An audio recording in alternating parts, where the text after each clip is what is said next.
1, 2, 3, come on. Come on, come on.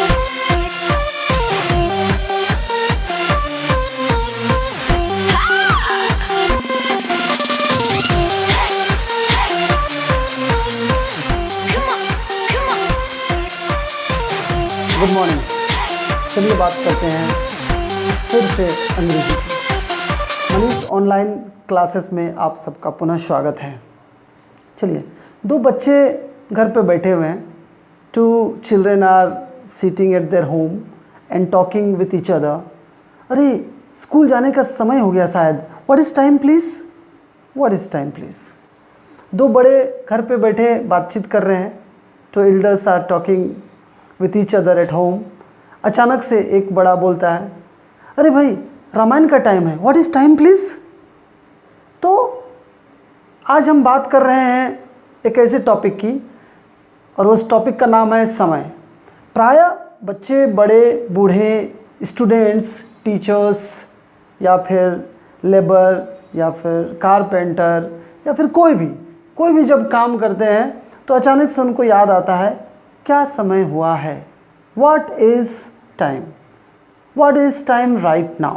अभी क्या बजा है? तो ऐसी परिस्थितियों में बच्चों को सीखना भी ज़रूरी है, जानना भी ज़रूरी है कि हम जब बात करते हैं, एक्सप्रेशन करते हैं तो कैसे करते हैं। आज का टॉपिक मेरा है What is time please? समय क्या हुआ है। और आज हम इसी टॉपिक पे बात करेंगे इंट्रोडक्टरी इट, कि किस प्रकार जब सब्जेक्ट नहीं होता है उस वक्त इट सब्जेक्ट के रूप में इंट्रोड्यूस करता है पूरे सेंटेंस को। तो हम इसी के तहत आगे बढ़ते हुए बात करते हैं। सीधा पॉइंट पे आते हैं कि जब समय पूछा जाता है कि क्या बजा है, व्हाट इज़ टाइम, तब कंडीशंस बहुत सारे होते हैं। अलग अलग समय में अलग अलग एक्सप्रेशन देने होते हैं। अलग अलग समय में अलग अलग मेथड का प्रयोग करते हुए हम समय को बताते हैं या लिखते हैं। लिखने के समय में लिखते हैं, बोलने के समय में बोलते हैं। तो हम बात करते हैं, सबसे पहला मेरा सेंटेंस है कि अगर समय हुआ है 7 बजे हैं, सपोज कि समय हुआ है 7 बजे हैं, तो हम क्या करेंगे? तो उससे पहले हम क्या सीखेंगे भाई? हम ये सीखेंगे, 3-4 वर्ड्स हम लोग सीख लेते हैं। एक सीख लेते हैं कि क्वार्टर पास्ट, फिर सीख लेते हैं क्वार्टर टू, फिर सीख लेते हैं हाफ पास्ट, फिर लिख देते हैं ओ क्लॉक।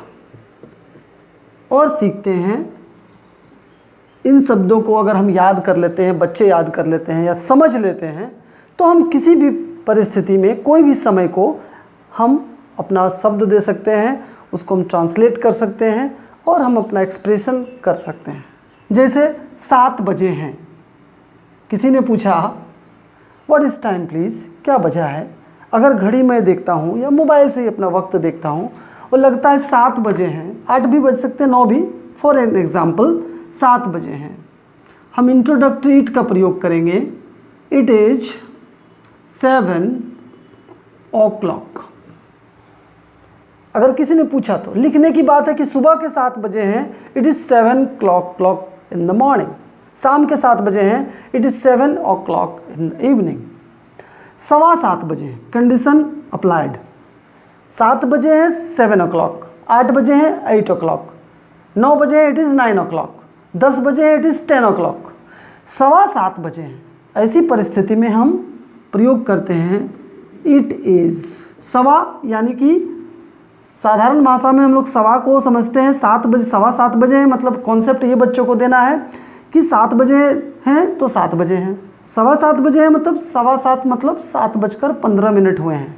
तो 15 मिनट जो हो गया वो 1 घंटे 1 hour equal to 60 minute, equal to 60 minutes.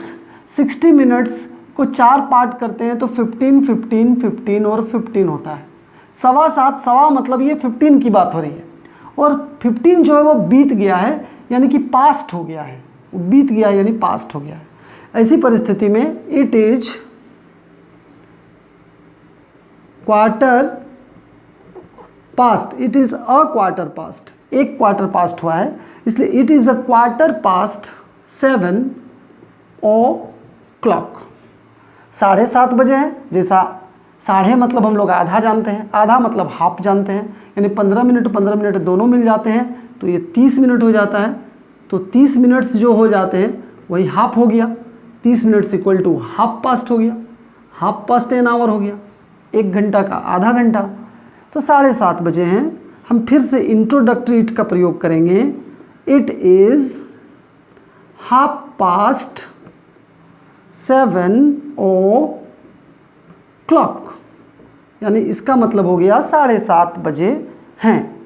7:45 बजे हैं और 15 मिनट, यानी ये 15 मिनट और जुड़ गया तो 45 मिनट जो हो गया वो 7:45 को भी 7:45 बोल सकते हैं, या 8 बजने में 15 मिनट जो शेष रह गया, बाकी रह गया, उसे भी हम लोग बोलते हैं 7:45।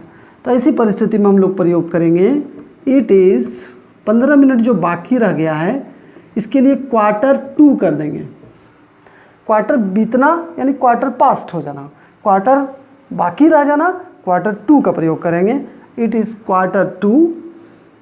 अब 7 o'clock ना करके 8 o'clock, चूँकि 8 बजने में 15 मिनट बाकी रह गए हैं जिसको 7:45 बोलते हैं। It is Q2 8 o'clock। उसी तरह 7:30 बजे हैं। हम लोग 7:30 जब बात होती है तो अब मैंने अभी कर चुका है, ये 2 बार रिपीट हो गया यहाँ पर। 7:30 बजे हैं। It is half past 7 o'clock। अब इसी प्रकार कंडीशन ऐसे भी हो सकते हैं कि पूरा क्वार्टर ना हो के क्वार्टर पास्ट भी ना हुआ हो, Q2 भी नहीं हुआ हो, हाफ भी नहीं हुआ हो, यानी 30 मिनट भी नहीं हुआ हो, बीच का कोई समय हो, 7:05, 8 मिनट, 10 मिनट, 12 मिनट। ऐसी परिस्थिति में हम फिर से इंट्रोडक्टरी इट का प्रयोग करेंगे।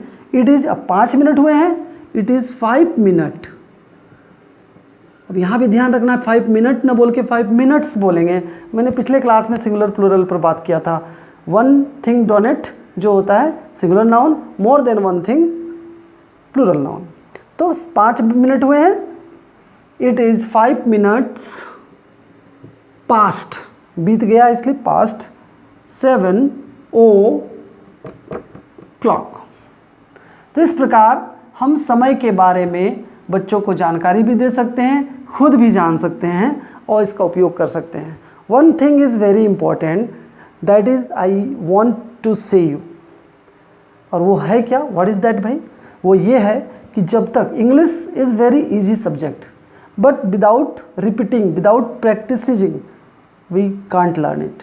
जितना हम जानते हैं उतना हमें प्रयोग करना होता है। जो चीज़ जानते हैं, whatever we know, we must use in our daily life. जब भी more, whenever we will get chance, we have to say something in English, then we are able to learn. तो मुझे पता है आप समझ रहे हैं मेरी बात, प्रयोग करना है। कभी कभी क्या होता है, the main thing, the main trouble, या जिसको मेन हर्डल बोल सकते हैं, due to that no one can learn English, it is hesitation. Hesitation नहीं करना है हमें, हमें सीखना है, बच्चों को सीखना है। सभी बच्चे डरे नहीं, लजाए नहीं, ये नहीं महसूस करें कि मैं अगर कुछ बोल रहा हूँ तो गलत बोल रहा हूँ। गलत से ही आदमी सही सीखता है। आप प्रयोग करते रहें, और प्रयोग करते करते एक दिन ऐसा वक्त आता है जो ऑटोमेटिकली हम सही बोलने लगते हैं। तो ये स्पोकन का भी एक भाग है और सीखने का भी एक भाग है।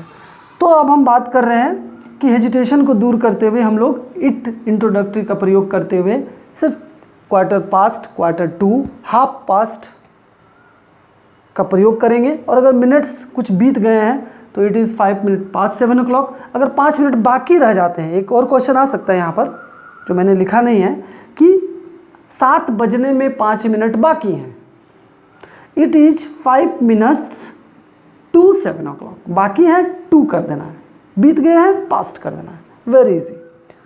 और इसी तरह थोड़ा सा इस क्लास को मैं बढ़ा रहा हूँ, और इंट्रोडक्टरी इट के ही तहत कभी कभी सब्जेक्ट का कमी हो और वेदर के बारे में इन्फॉर्मेशन देना हो, समय के बारे में इन्फॉर्मेशन देना हो, तो भी इंट्रोडक्टरी का यूज़ करते हैं। जैसे सुबह का समय है, it is it is morning. काफ़ी है, फिर भी संतुष्ट नहीं है तो इट इज़ मॉर्निंग टाइम भी कर सकते हैं, कोई दिक्कत नहीं है। वर्षा ऋतु है, इट इज़ रेनी। रेनी मतलब ही वर्षा ऋतु हो जाता है, फिर भी अगर संतुष्ट नहीं है, इट इज़ रेनी सीजन। वर्षा हो रही है, कंटिन्यू है, इट इज़ रेनिंग। वर्षा हो रही है, इट इज़ रेनिंग। वर्षा हो रही थी, इट वाज रेनिंग। वर्षा तेजी से हो रही थी, इट वाज रेनिंग हैवीली। वर्षा मूसलाधार हो रही है, it is raining cats and dogs. Cats and dog is a phrase for मूसलाधार बारिश, it is raining cats and dogs. तो इस प्रकार हमने देखा कि इंट्रोडक्टरी इट का प्रयोग करके हम विभिन्न प्रकार के समयों को बता सकते हैं और सीख सकते हैं। ट्रांसलेशन का अगर काम हो तो ट्रांसलेट कर सकते हैं। स्पोकन की आवश्यकता हो, कोई टाइम पूछता है मुझसे what is time please, I can say it is 7 o'clock, I can say it is a 7:15, I can say it is 7:30, I can say it is 7:45, I can say it is 7:15, I can say it is 5 minutes past 7, I can say it is 5 minutes to 5 o'clock। 5 minute बाकी हैं, 5 minute बीत गए। तो आशा करता हूँ ये video आपको अच्छा लगा होगा और इसका प्रयोग आप करें, और मुझे अच्छा लगेगा कि जब भी मौका मिला मेरे साथ भी इसका प्रयोग करें। Keep watching Manish classes. मौका मिले तो सब्सक्राइब भी करें और शेयर भी करें। थैंक यू, फिर मिलूँगा।